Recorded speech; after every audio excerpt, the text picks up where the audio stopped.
Hello friends, कहानी की शुरुआत में सियोन नाम की ये लड़की अपने घर जा रही होती है अपनी माँ से मिलने के लिए। उसे रिसीव करने के लिए उसका फैमिली फ्रेंड आता है संगू, जो कि एक स्ट्रॉबेरी शॉप का मालिक होता है। लेकिन सियोन अपना फ़ोन तो स्टेशन पर ही भूल जाती है, इसीलिए वो घर जाके फ़ोन को जैसे ही कनेक्ट करती है तभी उसका फ़ोन रिसीव तो होता है, लेकिन उधर से जो भी कॉल उठाता है वो पैसे मांगने लगता है और बिना कुछ बताए या फिर कुछ भी इन्फॉर्मेशन दिए फ़ोन को कट कर देता है। थोड़ी देर बाद एक और फ़ोन आता है जिसमें एक बच्ची कहती है कि मेरी माँ बहुत बुरी है। तभी वो फ़ोन को रॉन्ग नंबर समझ के कट करके अपनी माँ से मिलने के लिए हॉस्पिटल चली जाती है, जहाँ हमें पता चलता है कि उसकी माँ बहुत गंभीर रूप से बीमार थी और उसकी माँ उससे कहती है कि मेरे मरने के बाद मुझे अपने पिता के पास दफना देना। लेकिन इससे वो भड़क जाती है क्योंकि उसे ऐसा लगता था कि उसकी माँ की वजह से ही उसके पिता की जान गई थी, जहां हमें पता चलता है कि उसके पिता की मृत्यु आज से 20 साल पहले हो चुकी थी। फिर उसके बाद घर आने पर उसे एक कॉल आता है और उसे यंगसू बताती है कि क्या ये सुनिही का नंबर है। तभी उसे वो अपना एड्रेस भी बताती है। तभी वो चौंक जाती है क्योंकि वो किसी और का एड्रेस नहीं बल्कि सियोन का ही एड्रेस है और तभी फ़ोन कट हो जाता है। और थोड़ी देर बाद हम देखते हैं कि सियोन आराम से सो रही होती है, तभी कुछ गिरने की आवाज़ आती है और वो जब दीवार के पास जाकर देखती है तब उसे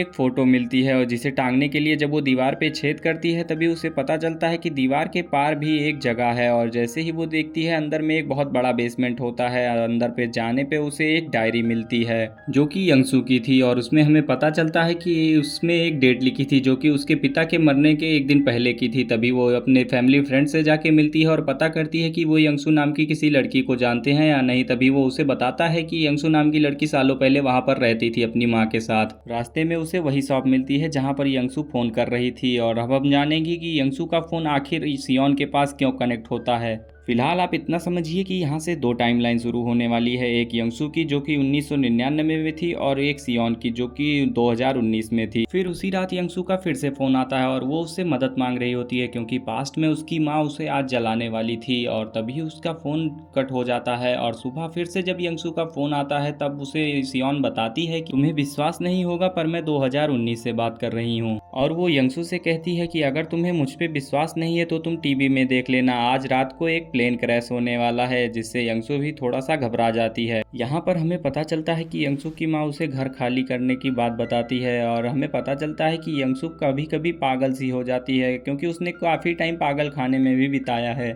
और फिर हम थोड़ी देर बाद देखते हैं कि उसकी नज़र टीवी में पड़ती है। तभी टीवी पर वही न्यूज आती है जिसके बारे में सियोन ने उसे बताया था और वो सियोन को तुरंत ही जाकर फ़ोन मिलाती है और दोनों में ही धीरे धीरे आपस में बातें करते करते दोस्ती बनने लगती है। और बातों ही बातों में सियोन बताती है कि मैं अपनी माँ को पसंद नहीं करती क्योंकि मेरे पिता की जान उन्हीं की वजह से गई है। और फिर यंगसू भी उसे बताती है कि मैं अपनी माँ को भी नहीं पसंद करती क्योंकि वो मुझे हमेशा पागलों की तरह अपने घर में रखती है। और अगली सीन में हम देखते हैं कि साल 1999 में सियोन अपनी फैमिली के साथ यंगसू के घर जाती है उस घर को खरीदने के लिए। तभी यंगसू घर से बाहर निकलती है और उन्हें देखती है और फिर यंगसू अंदर जाती है और सियोन को फोन करके उसके पिता की आवाज़ उसे सुनाती है, जिसे सुनकर वो काफ़ी ज़्यादा भावुक हो जाती है। और फिर हम अगली सीन में देखते हैं कि यंगसू उससे कहती है कि मैं सब कुछ ठीक कर सकती हूँ और तुम्हारे पिता को भी जिंदा कर सकती हूँ वापस से, क्योंकि आज 27 तारीख थी। और यंगसू सियोन के पिता को बचाने के लिए चुपके से भागकर उसके घर चली जाती है जहाँ उसके पिता आज गैस के फटने से मरने वाले थे। और तभी वो चुपके से उसके घर के पास जाती है और गैस को बंद कर देती है। और अब यहाँ पर रियलिटी में चेंज होने वाला था और सब कुछ बदल सा जाता है। सियोन के पिता फिर से जिंदा हो जाते हैं और उन्हें देखने के बाद सियोन बहुत ही ज़्यादा इमोशनल हो जाती है और उन्हें गले लगा लेती है। और फिर सियोन यंगसू को फ़ोन करती है और फिर उसके बाद वहीं अगले सीन में हम देखते हैं कि उसकी माँ आज यंगसू को बहुत टॉर्चर कर रही थी जादू टोना करके और उसे बहुत परेशान कर रही थी। तभी हमें अगले सीन में देखने को मिलता है कि सियोन अब यंगसू के बारे में और जानकारी लेना चाहती थी और जब वो देखती है तभी उसे पता चलता है कि उसकी माँ आज उसे मारने वाली है।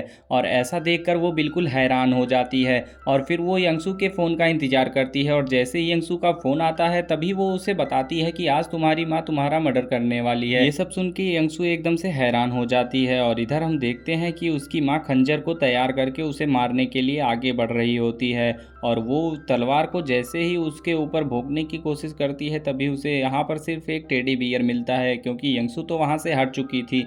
और यंगसू अब उसकी माँ से पूछती है कि आप मुझे क्यों मारना चाहती हो। फिर यंगसू की माँ उसे बताती है कि तुम भविष्य में कई जाने लोगी, इसीलिए मैं तुम्हें आज मार देना चाहती थी। और फिर यंगसू पागल सी हो जाती है और जोर जोर से हंसने लगती है और कहती है क्यों ना मैं हत्याओं की शुरुआत आपसे ही करूं, और खंजर को हाथ में लेके अपनी माँ को बेरहमी से मार देती है। और वो अपनी माँ को मारने के बाद बाहर की दुनिया घूमने चली जाती है, क्योंकि उसकी माँ ने उसे बहुत सालों से कैद में रखा था, इसीलिए वो बाहर की चीजों को एंजॉय करती है। और वहीं दूसरी ओर हम देखते हैं कि सियोन के फैमिली फ्रेंड सोंगू कुछ स्ट्रॉबेरीज लेके उसके घर आए थे और स्ट्रॉबेरी खाते वक्त उसके कपड़े पर गिर जाती है और दाग लग जाता है। और वहीं दूसरी ओर साल 1999 में सोंगू कुछ स्ट्रॉबेरीज लेके यंगसू के घर जाता है, जहां यंगसू के फ्रिज में उसने अपनी माँ को छिपाया था मारकर। वहीं उसे देखकर वो बहुत घबरा जाता है और शोर मचाने लगता है। सोंगू पुलिस के पास फोन मिलाने की कोशिश करता है, लेकिन हर बार की तरह यहाँ पर सियोन को ही फोन जाता है और इतने में ही यंगसू आकर सोंगू को मार देती है। और थोड़ी ही देर बाद उसके कपड़ों के निशान गायब होने लगते हैं और वो तुरंत ही अपने पिता के पास जाकर उसके बारे में पता करती है, लेकिन उसके पिता कहते हैं कि हमारा तो ऐसा कोई दोस्त ही नहीं था। और फिर वो तुरंत भागकर यहाँ से पुलिस स्टेशन की ओर जाती है और वहाँ पर पता करती है कि सोंगू के साथ क्या हुआ, जहाँ उसे पता चलता है कि यंगसू ने अपनी माँ और सोंगू दोनों को मार दिया था, जिसकी वजह से उसे जेल भी जाना पड़ा। और फिर वो ये सब गुस्से में आकर यंगसू से भी बता देती है और यंगसू फिर उससे पूछती है कि आखिर वो क्या सबूत था जिसकी वजह से मैं पकड़ी गई थी, लेकिन वो उसकी मदद करने को मना कर देती है और फोन रख देती है।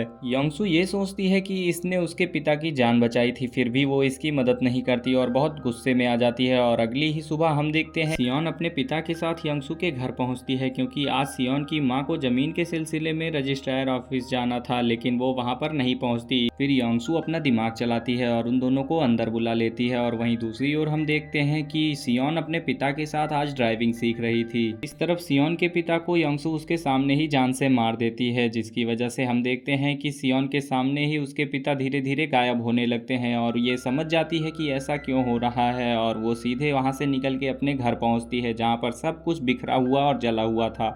ऐसा इसलिए हुआ क्योंकि ये घर कभी बिका ही नहीं। और यहाँ पर सियोन उस फ़ोन को उठाती है और तभी यांगसू उसे बताती है कि मेरे पास छोटी सियोन है और अगर तुम चाहती हो कि तुम जिंदा रहो तो तुम मुझे उसी सबूत के बारे में बताओगी जिससे मैं पकड़ी गई थी। सियोन यहाँ पर अपना दिमाग लगाती है और उसे गलत जगह पर भेज देती है और जैसे ही यांगसू उस जगह पर जाती है सबूत को मिटाने के लिए, तभी वो जगह ब्लास्ट हो जाती है, लेकिन यांगसू उस हमले से किसी तरह बच जाती है। और यांगसू सियोन को फ़ोन करके कहती है कि आज तो तुमने मेरा पूरा इंतजाम कर दिया था। और वो उसे बताती है कि आज तुम्हारी माँ भी यहाँ पर आने वाली है। तब वो समझ जाती है कि उसकी माँ के साथ वो क्या करना चाहती है और वो तुरंत भागकर पुलिस स्टेशन जाती है। और स्टेशन में वहाँ पर जितने भी सबूत इकट्ठा किए गए थे जिसकी वजह से वो पकड़ी जाती है, वो सब कुछ पता करके उसे बता देती है। और ये सब जानकर यांगसू सारे सबूतों को इकट्ठा करके जला देती है, जिसकी वजह से टाइम में फिर से एक बार चेंज हो जाता है। और यहाँ पर हम देखते हैं जहाँ सियोन खड़ी थी अब वो घर वैसा नहीं था, वो अब यांगसू के घर में खड़ी है, जहाँ से डर के वो भाग जाती है। दूसरी तरफ हम देखते हैं कि सियोन की माँ अब अपने पति को ढूंढते हुए पुलिस के साथ यांगसू के घर पहुंच जाती है और वहां पर उसे उसका टाई भी मिलता है, जिसकी वजह से अब वो पूरे घर में तलाशी करने के लिए चली जाती है। जैसा कि हमने पहले ही देखा है कि यांगसू का फोन हमेशा सियोन को ही लगता है और जैसे ही सियोन की माँ फोन करती है तब सियोन तुरंत फोन को उठाती है और अपनी माँ को बताती है कि आज यांगसू उन्हें मारने वाली है और वो वहां से चली जाए, लेकिन इतने में ही उस पर हमला हो जाता है। और ये सब सुनकर सियोन की माँ बहुत घबरा जाती है। फिर थोड़ी ही देर बाद यांगसू एक हथियार लेकर ऑफिसर के ऊपर हमला कर देती है और उसे जान से मार देती है। इस तरफ 2019 में भी यांगसू सियोन के ऊपर हमला करके उसे मारने की कोशिश करती है। इधर सियोन की माँ अपने आप को बचाने के लिए एक कमरे में बंद हो जाती है और फिर तभी हम देखते हैं कि सियोन के ऊपर अब यांगसू हमला करने वाली ही होती है। तभी सियोन की माँ सामने आ जाती है और वो यांगसू को पकड़ के रेलिंग से नीचे कूद जाती है और फिर दोनों ही नीचे गिर के मर जाते हैं। और तभी हम देखते हैं कि टाइम में एक बार फिर से चेंज हो जाता है।